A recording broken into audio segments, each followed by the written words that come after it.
Hello and welcome back to Shakesyear. We are working on the sonnets, and today we've got Sonnet 41, which reads, "Those pretty wrongs that liberty commits when I am sometime absent from thy heart, thy beauty and thy years full well befits, for still temptation follows where thou art. Gentle thou art, and therefore to be won. Beauteous thou art, therefore to be assailed. And when a woman woos, what woman's son will sourly leave her till she have prevailed? Ay me!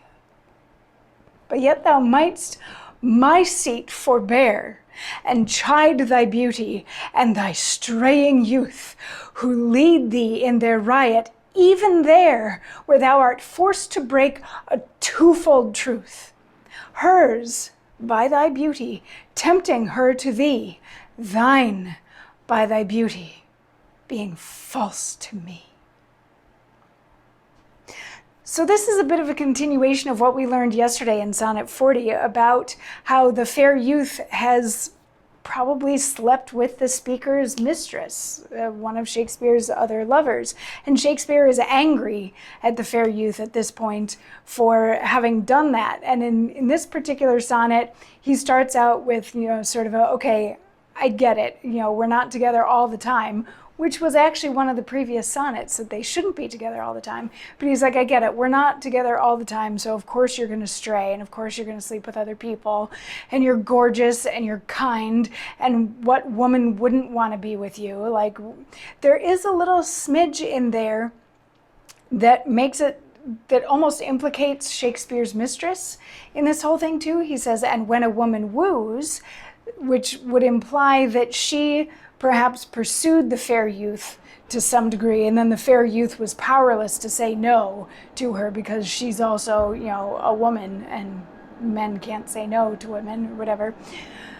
But in the end of the play, he's like, you could have said no in this one aspect. You could have not taken this thing that was mine, even though you're young and you're beautiful and all that sort of thing, because by doing that, you broke my relationship with her, and you broke my relationship with you in doing that. So you could have resisted, you could have said no in this particular respect. So Shakespeare, it's, again, we saw a series previously where he was sort of going through the stages of grief, and in this one he's sort of logicking himself into and out of being angry, or perhaps out of and then back into being angry with the fair youth for having slept with his mistress.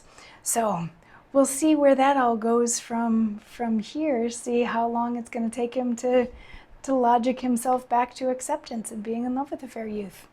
Are we taking bets? Will he fall back in love with the fair youth, or is it at this point? And what happens with the mistress? Does she get no blame in this, except for this little hint that maybe she was partly to blame for doing the wooing? Anyway, I'll see you tomorrow for Sonnet 42. Mwah.